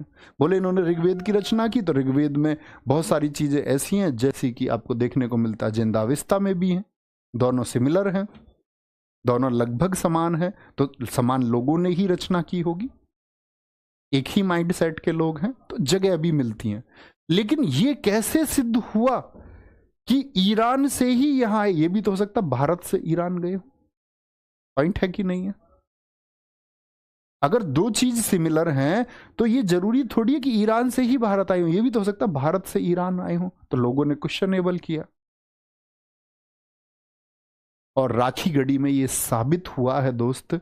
राखी गढ़ी में जो अभी हाल ही में एक्सकेवेशन हुआ 2020 में, ये सुनना, नोट मत करना, राखी गढ़ी में एक्सकेवेशन खुदाई के दौरान चीजें जो मिली हैं उसमें एक नरकंकाल मिला है जो 5000 साल पुराना है, और वहीं से साक्ष्य मिले 9000 साल पहले खेती के। और जिसने साबित किया इस दुनिया में सबसे पहले खेती हमारे महान देश भारत में हुई और यहां से ईरान और इराक पहुंची।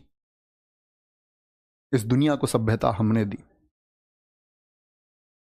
मनोज कुमार जी का एक गाना आपने सुना होगा, जब जीरो दिया मेरे भारत ने दुनिया को तब गिनती आई। उसी गाने की एक लाइन है, सभ्यता सबसे पहले यहां विकसित हुई। सुनना उसे आराम से बैठ के, वो आपको इस देश की तरफ ले जाने वाला और देश का राग पैदा करने वाला एक गीत है। तो सभ्यता सबसे पहले हमारे यहां आई। हमने लोगों को कृषि की नॉलेज दी, लोगों को पेट भरना, अन्न खाना सिखाया। अब बात आती है कि ये सब तो ठीक है भैया, ये इनका कथन हो गया, लेकिन इसका कुछ प्रमाण मिलता है क्या? इसका प्रमाण मिलता है बोगज कोई अभिलेख से। बोगज कोई अभिलेख, मैक्स मूलर का जो सिद्धांत है ये नोट करना, बोगज कोई अभिलेख। बोगज कोई एशिया माइनर में एक जगह का नाम है, बोगज कोई एक प्लेस है, ठीक है। और अभिलेख मतलब कि आपका रिकॉर्ड्स। कुछ ऐसी चीजें यहां से बोगज कोई से मिली जो कहता है कितने साल पुराना, 1400 BC। अगर मैं आपसे बच्चे पूछूं आज से कितने साल पुराना हो गया ये? ठीक है, बोगज कोई अभिलेख आप कहेंगे 1400 BC पुराना है, क्या बोलेंगे? 1400। शिवम ऐसा हो सकता है कि दोनों PDF चली जाए उसमें। सुनो मैं एक काम कर देता हूं, एक बच्चे ने अभी बोला है सर राइटिंग तो ठीक है लेकिन मैं हिंदी नहीं पढ़ पाता हूं, हैंड रिटन पीडीएफ भी आपको दे देंगे और ये बोर्ड वाली पीडीएफ भी आपको दे देंगे। जहां पर आपको दिक्कत आए कि इंग्लिश का ट्रांसलेशन भी देखना है तो आप देख सकते हैं, कुछ नोट करना है इस वाली पीडीएफ से तो नोट कर सकते हैं, प्रिंट निकालने तो उस वाली के ही निकाल लेना। अब तो ठीक है, मतलब तुम्हारी शिकायतें खत्म नहीं होंगी, तो सॉल्यूशन कर लेते हैं। आगे आएंगे। एक बच्चे ने बहुत अच्छा क्वेश्चन पूछा है, वो कह रहे हैं जी सिंधु घाटी का समय खत्म हो गया 1750 में और ये शुरू हो गया 1500 में, ये 250 वर्ष कहाँ गायब हो गए? इतिहास में ऐसे बहुत सारे वर्ष गायब होंगे। दरअसल में गायब होना नहीं होता, ये हम पूर्ण विकास पढ़ते हैं। वैदिक सभ्यता का पूर्ण विकास है और उधर सिंधु घाटी सभ्यता का पतन हो रहा है, तो ये वर्ष उसमें गायब होते हैं। ऐसा नहीं है कि वो कहीं खो गए, ठीक है, वो क्या पतन के और विकास के समय है, जबकि हमें कोई जानकारी नहीं प्राप्त होती है। तो 1400 बीसी ये कहता है आपका क्यों समानता मिली, तो यहां पर इस बोगज कोई अभिलेख में इंद्र देवता, देखो क्यों सिमिलर होने का सबसे बड़ा दावा इन्होंने किया। इंद्र देवता, मित्र देवता, मित्र देवता, वरुण देवता, वरुण देवता और आपका नाशत्य देवता। ये बहुत पूछा जाता है कि बोगज कोई अभिलेख से किस देवता का वर्णन नहीं मिलता है। इन चार में से 3 के नाम लिख देता है और एक नाम अलग से लिख देता है। तो जो बोगज कोई अभिलेख है उस पर वर्णन मिलता है 1400 बीसी, यानी आज से लगभग 3400 वर्ष पुराने। परफेक्टली एक बच्चे ने तो आंसर भी दे दिया 3423, जबरदस्त।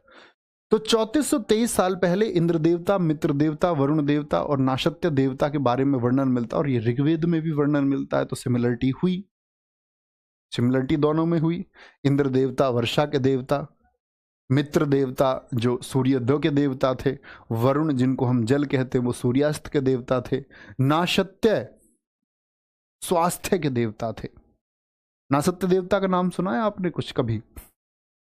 और बड़ी रोचक बात है, भगवान शिव जी की पुत्रियों के नाम भी शायद आप नहीं जानते होंगे। भगवान शिव जी के 5 पुत्रियां थी, पढ़ना उस कहानी को कभी, 5 नाग कन्याओं की कहानी। और जो दती है उसकी शादी हुई है नाशत्य देवता से, जो स्वास्थ्य के देवता हैं, भगवान शिव जी के दामाद भी हैं वो, ठीक है। एडमंड मेयर साहब कहते हैं कि पामीर का पठार, किसका? पामीर का पठार से ये लोग आए। इन्होंने अपना मत दिया, मान्य नहीं है।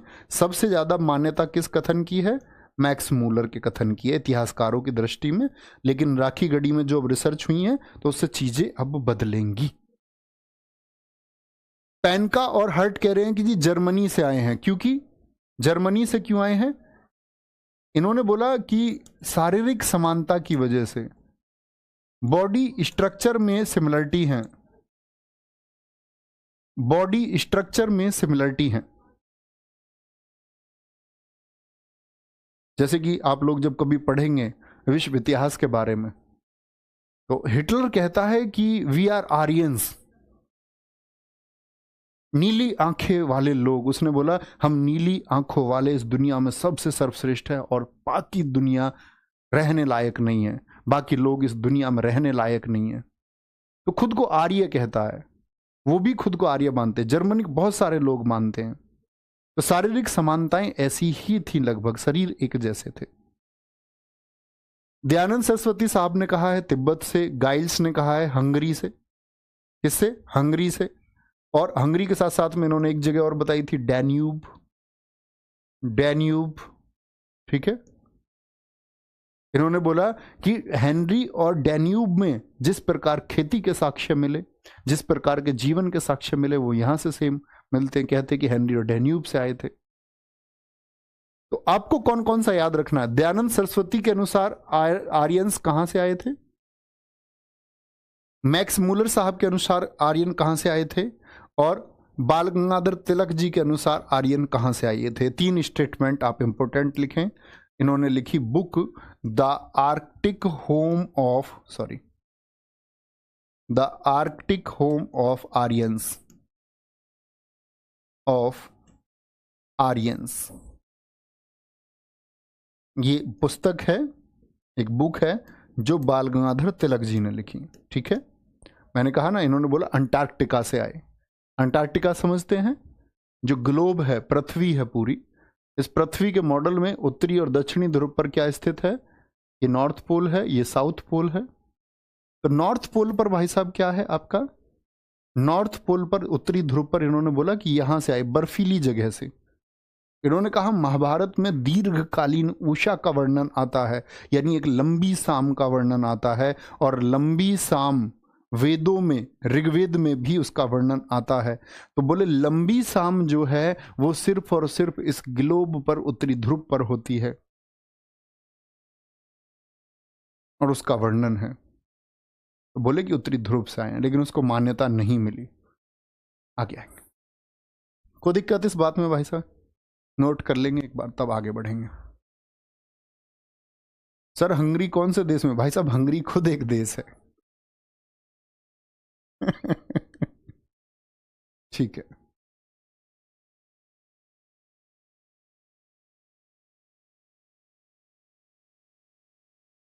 सर भाव चित्रात्मक लिपि का क्या अर्थ है? रूठने पर चित्र बनाए जाते थे, कोई भाव पैदा होता था तो नहीं। भाव का मतलब कि कोई एक्सप्रेशन, भाव का मतलब ये नहीं होता रूठना ही होता है, खुशी भी एक भाव है। आप कभी हिंदी भाषा पढ़ेंगे तो आप जानेंगे दोस्त, मानव जीवन में 34 संचारी भाव होते हैं, 33 + 1। आपके मन में दुख हो रहा है, ये भी एक भाव है, खुशी भी एक भाव है, ईर्ष्या भी एक भाव है, मुस्कुराना भी एक भाव है। तो ये हमारे अंदर के पैदा होने वाले संचारी भाव हैं। वो भाव नहीं है, उस भाव का मतलब है एक्सप्रेशन, जो कुछ कहना चाहते हैं और हम पढ़ नहीं पाए हैं।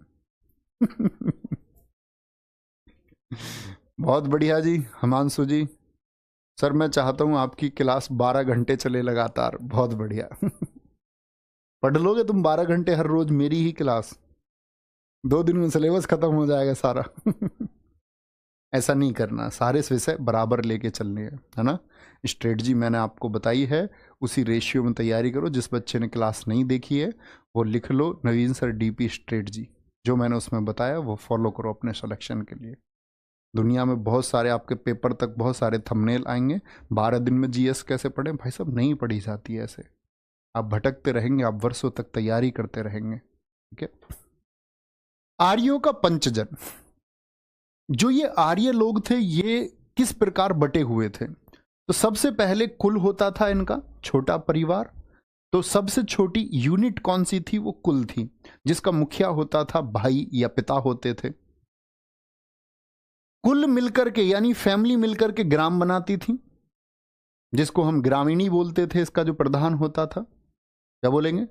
इसका जो प्रधान, आज भी गांव में प्रधान होता है, प्रधान को क्या बोलते हैं? ग्राम प्रधान बोलते हैं। लेकिन यहां ग्राम का प्रधान है तो इसको ग्रामीणी बोलते थे, ग्रामीणी। जो कुल का मुखिया होता था उसको हम कुलपति कहते थे, जिसकी इस घर में प्रमुख बात चलती थी। ये कबीले का हो गया ग्राम। पहले गांव ऐसे थोड़ी होंगे आज के जैसे बड़े और गांव। पहले तो भाई साहब शायद 2 या 4-5 घर रहा हो करते होंगे, बहुत दूर दूर के क्षेत्र में भी। फिर गांव मिलकर के विश्व बनाते थे। जैसे आज हमारे गांव हैं, गांव मिलकर के क्या बना लेते हैं? एक ब्लॉक बना लेते हैं, एक खंड बना लेते हैं, जिसके लिए एक ब्लॉक प्रमुख होता है। विश्व को हम बोलते थे, जो इसका चीफ होता था उसको विश्वपति कहा जाता था, विश्वपति। और क्या बोलोगे? यहां पर ये आपका जनपति होता था, जन। ब्लॉक मिलकर के एक जनपद बना लेते थे। और जनपद ऐसे नहीं थे आज के टाइम के, जैसे कि यूपी में ही 75 डिस्ट्रिक्ट हैं। पहले बड़े जनपद होते थे, बड़े जनपद। जैसे मैं आपको आगे के समय पर बताऊंगा कि 16 महाजनपदों का वर्णन देखने को मिलेगा। बौद्धों का साहित्य अंगुत्तर निकाय और जैन साहित्य का आपका भगवती सूत्र वो बताता है कि 16 महाजनपद थे। तो जो जनपद थे वो मिलके क्या बनाते थे? राष्ट्र, देश का निर्माण करते थे।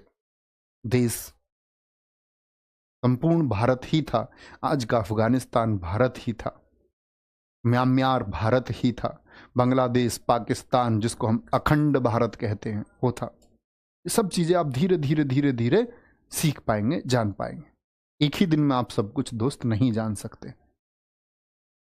अच्छा जी, पूर्व वैदिक काल की विशेषताओं की अगर हम बात करें, मांसाहारी और शाकाहारी दोनों थे। इनको हम बोलते ओमनीवोरस, यानी ये भी सिंधु घाटी सभ्यता के लोगों की तरह क्या थे? सर्वाहारी थे, दोनों प्रकार का खाना ये खाते थे। ठीक है, बहुत बढ़िया। विनीत गुजर सर, कंटेंट देख करके, अच्छा, बहुत बढ़िया, थैंक यू, बहुत सारा प्यार। समझदार लोग मुझे बहुत अच्छे लगते हैं। ठीक है, बहुत बढ़िया, बहुत शानदार। आगे आएंगे। एक बच्चे ने कहा स्टेट नहीं था सर। मैंने बताया ना बच्चे, स्टेट दरअसल में नहीं था, स्टेट की जगह था जनपद, महाजनपद, इतने बड़े थे। आप सोचिए आज भारत में 28 स्टेट हैं, 8 यूटी हैं। उस समय पूरे देश में इतने, पाकिस्तान को भी मिला लें, बांग्लादेश को भी, म्यांमार को भी, अफगानिस्तान को, ये सब भारत में था। और 16 महाजनपद थे। गांधार, पाकिस्तान अफगानिस्तान वाला क्षेत्र गांधार था, जहां से महाभारत में गांधारी आई, धृतराष्ट्र की पत्नी। इतने बड़े बड़े स्टेट, क्या स्टेट से भी बड़ा होता था जनपद। सर पेपर में आएगा आर्य कहां से आए, तो क्या कभी नहीं पूछा जा सकता, क्योंकि वो रिसर्च का विषय है, वो मान्य कथन नहीं है, उसके लिए कोई स्थापित कथन नहीं है। लेकिन अभी की रिसर्च के अनुसार हम कहेंगे कि भारत से ईरान गए। हालांकि ऐसा प्रश्न कभी पूछा नहीं जाएगा मित्र, लेकिन पूछा भी जाए तो आप कहना भारत से ईरान, राखी गढ़ी रिसर्च ये कहती है। आपके गर्व करने की चीज है। और ईरान फिरान से नहीं आए, इंडिया से गए। खाद्य पदार्थ ये इंपोर्टेंट हैं, परीक्षाओं में इतने पूछे जाते हैं। इस बार के एसएससी सीजीएल 2023 प्रीलिम्स आप देख लो, इन सबसे ज्यादा प्रश्न पूरे प्राचीन में से इस स्लाइड से पूछे गए कि किसको क्या कहते थे आर्य, क्योंकि इनकी जो भाषा थी, आर्यों की जो भाषा थी, मैं आगे भी बताऊंगा आपको, इनकी भाषा संस्कृत थी, संस्कृत थी। ठीक है, भाषा तो संस्कृत थी, लेकिन लिपि कौन सी थी? लिपि थी इनकी ब्राह्मी। क्या बोलोगे? ब्राह्मी लिपि। लिपि में आपको बता चुका, लिखने का तरीका, उसको हम लिपि कहते हैं। कि कोई भी भाषा किस प्रकार लिखी जाएगी, संस्कृत किस प्रकार लिखी जाएगी, कौन सिखाता है? ब्राह्मी सिखाती है। ठीक है सर, ये आर्यंस वाली पुस्तक किसने लिखी? बाल गंगाधर तिलक जी ने लिखी। भाई साहब, बेटा ऐसे बेकार प्रश्नों के उत्तर नहीं दूंगा मैं। जब मैं बाल गंगाधर तिलक जी की बात कर रहा हूं तो वहीं बता रहा हूं, तो उन्हीं की पुस्तक है। नितेश गोठवाल जी, बहुत सारा प्यार। ऐसे नहीं बनना है कि ये किसने वो किसने। आगे आएंगे, यहां देखें खाद्य पदार्थ को ये लोग क्या बोलते थे? करब। यवांगु जौ का दलिया था, यव ये लोग बोलते थे जौ को। जो बच्चा हिंदी भाषा पढ़ते होंगे उनको पता होगा कि संस्कृत का मतलब होता है तत्सम भाषा, तत् धन शम, उसके समान। किसके समान? संस्कृत के समान। धन्व मरुस्थल को कहते थे। क्या प्रश्न पूछा जाएगा जी? किस तरह पूछा जाएगा? वैदिक सभ्यता में मरुस्थल को क्या कहा जाता था? भाई मरुस्थल तो हम आज कहते हैं ना, पहले बोलते थे धन्व। अघन्या, गाय को क्या कहा गया है? आर्यों के द्वारा क्या कहा गया है? वैदिक काल में गाय को ना मारा जाने योग्य बताया गया है। पारावत कहा गया है समुद्र को। समुद्र को क्या बोलते थे? पारावत कहते थे। ठीक है, बहुत बढ़िया जी, वेरी गुड, बहुत शानदार।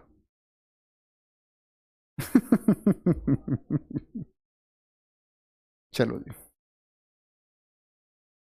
कोई दिक्कत, कोई परेशानी? सर इनका हमारे भविष्य में कोई रोल नहीं है, हम इनको क्यों पढ़ते हैं? तो बेटा आप क्या मानते हैं कि आपको नौकरी किस आधार पर दी जाए, क्या होना चाहिए? सोचें आप। यही काम आता है जब आप अपनी सभ्यता और संस्कृति के बारे में जानते हैं, तो आप जीवन अच्छा जी पाते हैं। एक लड़की ने अपने माता पिता के सपनों को इनकार कर दिया, इग्नोर कर दिया, और प्रेम कर बैठी 17 साल की उम्र में, और फिर उस लड़की को फ्रीज में रख दिया जाता है, उसके टुकड़े हो जाते हैं। तो यहां कमी किस चीज की रही? यह लेक ऑफ नॉलेज रहा। आप संस्कृति और सभ्यता के बारे में नहीं पढ़ पाए। अगर पूरा इतिहास आपने पढ़ा होता, आप समझ पाते। इसलिए इतिहास का जीवन में महत्व है, उसको पढ़ना चाहिए। कि हमको अपनी श्रेष्ठता साबित करने के लिए इस दुनिया में, मैंने आपको कहा ना 15,000 युद्ध हुए हैं, कि आपको अपने आप को बेटर प्रूव करना होगा। सिकंदर को लोग ऐसे ही नहीं मानते, वो इस दुनिया के 5% एरिया को जीतता है। 5% एरिया, इतनी बड़ी दुनिया का उसने जीता, तब उसको अलेक्जेंडर द ग्रेट कहा गया। आचार्य चाणक्य एक श्रेष्ठ भारत का निर्माण करते हैं, ये आपको सीखना होगा। आपको अगर खुद को श्रेष्ठ साबित करना है तो अपनी श्रेष्ठता साबित करने का मतलब है बेस्ट प्लानिंग। कहीं आप अगर बिखर जाएंगे, आप अपने रास्ते से गलत चीजों को चुन लेंगे तो आपका पतन हो जाएगा। इतिहास ये सिखाता है, समझे? अघन्या, आज समझे इतिहास क्यों जरूरी है। इतिहास आपको पूरा जीवन सिखाता है, लेकिन वो आप 3 कक्षाओं में नहीं, आप पूरी नॉलेज सीखेंगे। जब इतिहास पूरा जान जाओगे तो जीवन में शायद ये सीख पाओगे कि कहाँ क्या भूल नहीं करनी चाहिए। अघन्या, गाय न मारा जाने योग्य। पारावत समुद्र को कहते हैं, आगे आएंगे। वीकनाट, सूदखोर। वीकनाट किसको बोलते थे? सूदखोर कौन है जी? जो ब्याज पर पैसे उठाता था। अच्छा, ये ब्याजू पहले से थे? हाँ जी, ये क्या बोलेंगे? सूदखोर थे। उर्वरा कृषि योग्य भूमि थी, और आर्तना भी लिखना, ये बंजर भूमि थी। आर्तना, जिस भूमि पर खेती नहीं हो सकती थी, इनफर्टाइल लैंड। ऐसा ही एक नाम आता है खिल्य। खिल्य, खिल्य किसको बोलते थे? खिल्य बोलते थे जो कृषि भूमि होती थी, यानी जिस पर खेती हो सकती है, एग्रीकल्चर लैंड जो था, कृषि भूमि के बीच की भूमि, मतलब 2 कृषि भूमि है और उनके बीच में कोई रास्ता या जमीन आ रही है। जैसे यहाँ एक खेत हो गया, यहाँ पर भी कृषि है, इसके बीच में ये जो जमीन है, लैंड है, खाली पड़ी हुई लैंड है, इसको हम खिल्य कहते थे। क्या बोलते थे? खिल्य कहते थे। अगर हम बात करें, लांगल किसको कहते थे? लांगल किसान द्वारा ही प्रयोग होता था। लांगन कहते थे हल को, क्योंकि इसी से वो अपने खेत को जोतता था। कीनाश, कीनास हम बोलते थे किसान को। इसको कीनास कहा जाता था किसान को, फार्मर को कहा जाता था, ठीक है। और के सिंचाई करते थे नहरों से, तो कुल्या किसको कहा जाता था? कुल्या नहर को कहा जाता था। किसको? नहर को। ये बात आपको पता होनी चाहिए, ठीक है, वेरी गुड। उर्वरा, सोमरस बोलते थे पवित्र पेय को, और इसको बोला गया है कि त्याज्य पदार्थ है, इसको त्याग देना चाहिए। जैसे आज की स्थिति में बहुत सारे लोग आपने देखे होंगे अपने गांव मोहल्ले में, जो शराब पीते वो लोग शराब पीना छोड़ते नहीं, लेकिन वो है कैसा? त्याज्य। तो ये लोग इसको त्यागने वाला पदार्थ भी कह रहे हैं, लेकिन पवित्र था उस समय, ये चर्चित था। आज कौन सी ड्रिंक फेमस है? लोग क्या पीते हैं आपके घर में? आप बताएंगे। आप कहेंगे भैया हमारे घर में तो कोई नहीं पीता। चाय तो पीते होंगे। चाय कौन सी गुणकारी है? चाय भी तो एक जहर ही है। टैनिन, उसमें भी तो एक उत्तेजक मिला हुआ है, वो भी तो एक नशीला पदार्थ है। जिस तरह से सिगरेट नशीली पदार्थ है, जिस प्रकार सिगरेट में निकोटीन है, उतना ही उससे ज्यादा नशा चाय करती है। लेकिन बोलेंगे नहीं भैया मैं तो चाय रोज पी रहा हूं। तो जो लोग नशा करते हैं उनको रोज उससे कोई प्रभाव नहीं पड़ता। हालांकि चाय शराब के जितनी ही खतरनाक है, किसी अन्य मादक पदार्थ या बोले किसी अन्य नशीले पदार्थ के बराबर ही खतरनाक और शरीर को नुकसान पहुंचाने वाली है। आप कहेंगे भैया हम तो बहुत दिन से गटक गटक करे, छोड़ दीजिए प्लीज। यंग जनरेशन अगर चाय पिए तो शोभा नहीं देता। अब पानी पीजिए भाई। तुम कोल्ड ड्रिंक पी रहे हो, एनर्जी ड्रिंक पी रहे हो, इस सब के लिए आए हो क्या? नहीं, ये आपको अभी एहसास नहीं होगा। जब आप 40, 45, 50 पे पहुंच जाओगे तब आपको एहसास होगा कि आपका शरीर अब उस काम का नहीं रह गया है। आपका शरीर अब भाग नहीं सकता, तो हम उस टाइम पे मिस करते हैं। आप कहेंगे भैया कभी ना कभी तो वो स्थिति आएगी, 50 नहीं फिर 80 पर आएगी, तो कम से कम 10-20 साल तो और अच्छा जीवन जी पाओगे। ऐसा थोड़ी है कि कल को कुछ होगा तो उसके लिए आज खराब करोगे, नहीं। वप्ता नाई है, वस्त्र सूत और ऊन के पहनते थे। ये यहां तक खत्म हो गए नाम। वस्त्र किस चीज के बने होते थे? सूत और ऊन के, मृगचर्म के। भाषा इनकी संस्कृत थी। भाषा कौन सी थी भाई साहब? संस्कृत थी। नोट करेंगे एक बार, तब आगे बढ़ेंगे। और मैं जो तुमसे बोलता रहूं ना इस क्लास में, बस मेरे दोस्त तुम फॉलो करते जाना। इस क्लास के अंत तक मैंने आपसे पहले भी प्रॉमिस किया, आपका जीवन एक बदली हुई दिशा में होगा। फॉलो करोगे तो। और मेरा मानना यह है कि कोई एक छात्र फॉलो करेगा, कोई एक भी मेरी वजह से बेहतर और शानदार हो पाता है, इसका मतलब है कि मैं अपने इस जीवन के उद्देश्य में कामयाब हूं। मुझे नहीं करना ऐसे हजारों को कोई एक हो जाए तो काफी है। चलो जी, नोट करेंगे भाई साहब, जब नोट कर लेंगे तो बता देंगे। सर जातियों का निर्माण हो गया? अभी नहीं, अभी नहीं। ऋग्वेद तक भी जातियों का निर्माण नहीं होगा। ऋग्वेद के बाद में जब उत्तर वैदिक काल आएगा तब जातियों का निर्माण होगा, तब हम एक दूसरे के जानी दुश्मन हो जाएंगे। उस सब चीज के बारे में भी चर्चा करेंगे, बात करेंगे। ठीक है, लिख चुके जी, आगे आएंगे। अब आते हैं ऋग्वेदिक कालीन नदियों के नाम। मोस्ट इंपोर्टेंट टॉपिक है, पूरा याद करना। ऋग्वेदिक कालीन नदियों के नाम। ऋग्वेद में जो आज नदी का नाम है उसको क्या कहा जाता था? काबुल, पुराना नाम इसका कुंभा था। सिंधु नदी हम आज बोलते हैं, सिंधु का पुराना नाम सिंध या हिरब बोलते थे इसको। ठीक है, और कई जगह आपको ये नाम हिरण्य भी लिखा मिलेगा। हिरब या हिरण्य बोले तो ठीक बात होगी। झेलम का पुराना नाम सबसे ज्यादा पूछा जाता है इसमें, वितास्ता। मैं बताऊंगा आपको, जब सिकंदर भारत आएगा बड़ी चर्चित कहानियां रहेंगी इतिहास की, तो यहां वितास्ता का युद्ध होगा 325 बीसी में। सिकंदर जब भारत की भूमि में प्रवेश करेगा, राजा पुरु से लड़ेगा, तो उसको झेलम का युद्ध और वितास्ता का युद्ध कहते हैं। एसएससी ने अनेक बार क्वेश्चन पूछा है। यूरोपीय साहित्य इसको हाइडे स्पीच कहता है। ये भी पूछा जाए ना कभी यूनानी भाषा में, क्योंकि सिकंदर आया तो यूनान के लेखकों ने इस युद्ध का वर्णन किया और यूनान के लेखकों ने झेलम को लिखा है हाइडे स्पीच। तो ये भी प्रश्न पूछा जाता है, हाइडे स्पीच किस नदी का नाम है? तो यूरोपीय यानी यूनानी भाषा में है। बहुत बढ़िया।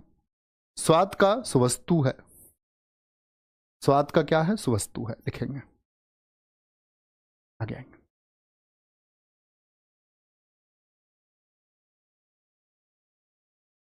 वेरी गुड, वेरी गुड, बहुत शानदार। सर आप नहीं पीते क्या चाय? नहीं भाई साहब, मैं नहीं पीता, ना चाय, ना डिब्बे वाले कोई जूस, ना कोल्ड ड्रिंक, कुछ नहीं। आगे आएंगे। क्या बोलेंगे जी? काबुल है, सिंधु है, झेलम है, स्वात है, सुवस्तु है। आगे आएंगे, लिख चुके होंगे। चिनाब नदी का पुराना नाम क्या था? आस्किनी या अस्किनी बोलेंगे। गंडक नदी का पुराना नाम क्या था? सदानीरा। घग्गर नदी का पुराना नाम क्या था? द्वसदती या सरस्वती? सरस्वती। इसी को बच्चे क्या नदी तमा कहा गया है? नदी तमा, देवी तमा, देवी तमा, माते तमा, और सबसे पवित्र भी कौन सी मानी गई है? वो सरस्वती को ही माना गया है। सबसे पवित्र नदी ऋग्वेदिक काल की किसको माना गया है? सबसे होली रिवर किसको माना गया है? जैसे आज गंगा है, ऋग्वेदिक काल में सबसे पवित्र नदी सरस्वती थी, आज लुप्त हो चुकी है। आज क्या है? आज लुप्त हो चुकी है। नदी तमा का मतलब क्या था? सबसे अच्छी नदी इसको कहा गया, सबसे अच्छी नदी। नदी तमा मतलब सबसे अच्छी रिवर ये है। देवी तमा, पूजा इसकी होती थी, सबसे पवित्र है, तो सबसे अच्छी देवी इसको माना गया। तमा का मतलब होता है सबसे अच्छी, और देवी शब्द जुड़ा ही हुआ है। माते तमा आप भी बता सकते हैं इसका क्या अर्थ होगा। तो तमा मतलब सबसे अच्छी, माते सबसे अच्छी माँ भी इसी को कहा गया है। जैसे आज हम गंगा माँ की इज्जत करते हैं, उस समय पर ये लोग सरस्वती जी की इज्जत करते थे। सबसे अच्छी माँ सरस्वती नदी को कहा गया है। रावी का पुराना नाम क्या है? परुष्पणी है। गोमती नदी का गोमल है, और व्यास नदी का विपासा है। क्या भैया जो आपने महत्वपूर्ण लिखे हैं इन्हीं को याद कर लें, चल जाएगी बात। लेकिन बाकी पर भी नजर रखना है ना, ये आप परीक्षा के समय पढ़ के जाना। सरस्वती नदी क्या अभी नहीं लुप्त हो चुकी है प्यारे बच्चे? आप सोचे घग्गर मैंने कहां पर बताया, कालीबंगन राजस्थान वाले क्षेत्र में बहती थी, उत्तर भारत में बहती थी, सबसे पवित्र नदी इसको माना गया। चलो भाई, वेरी गुड, बहुत शानदार। कई बच्चों के मैं देख पा रहा हूँ इधर उधर के तुम बातें लिखते, कभी मैं आप लोगों से कांटेक्ट भी नहीं कर पाऊंगा, मैं आप लोगों से कभी कनेक्ट नहीं करूंगा। आप लोग नाम पढ़वाने के चक्कर में हो तो गलत हो। मैं सिर्फ ये देख पाता हूँ कि अच्छा बच्चा क्या लिख रहा है। बहुत बढ़िया।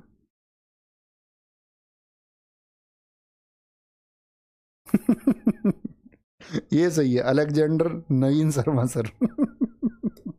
गजब। सतलज का पुराना नाम क्या था भाई साहब? सतुद्री है। और कुर्रम का पुराना नाम क्या था? किरमू है। क्या है?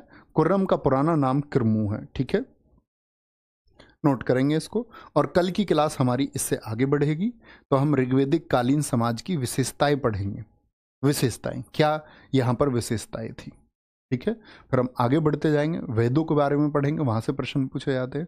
फिर हम ऐसे ही खत्म करते हुए उसको मध्यकालीन भारत की तरफ और आगे आपका। और हाँ, इस बार तो आपको गैप दिया जाएगा और अगली बार से हम प्रयास करेंगे कि 1-2 सेशन लगा करके अच्छे से इस इतिहास को, मैं ये चाहता हूँ कि इस इतिहास को मैं तुमको पढ़ाऊँ नहीं, परीक्षा के प्रश्नों की बात छोड़ दो, वो बना दोगे, वो कोई विषय ही नहीं है। उस चीज़ के लिए नवीन शर्मा को अगर पढ़ाना पड़े आपको कि आपको प्रश्न बनाने, भाई साहब वो शायद किसी 10 घंटे की क्लास का काम हो सकता है कि आप प्रश्न बना देंगे। बात है आपके सीखने की। जो 640 रुपये तुमने खर्च किए हैं ना, ये तुमको इसी क्लास के माध्यम से, हालांकि पैसे का कोई महत्व नहीं है, लेकिन आपको दोस्त अखरेगा नहीं, कलेक्शन भी होगा और हम एक नैतिक व्यक्ति भी बनेंगे। तो ख्याल रखिए अपना बहुत सारा। और मैंने बताया टेलीग्राम में जरूर पहुंचे, किसी को कोई डाउट है तो बता सकते हैं, ग्रीन स्टोरी ऐड कर सकते हैं। और अपना ख्याल रखिए, बाय बाय, टेक केयर, जय हिंद, जय भारत, जय मां सरस्वती। थैंक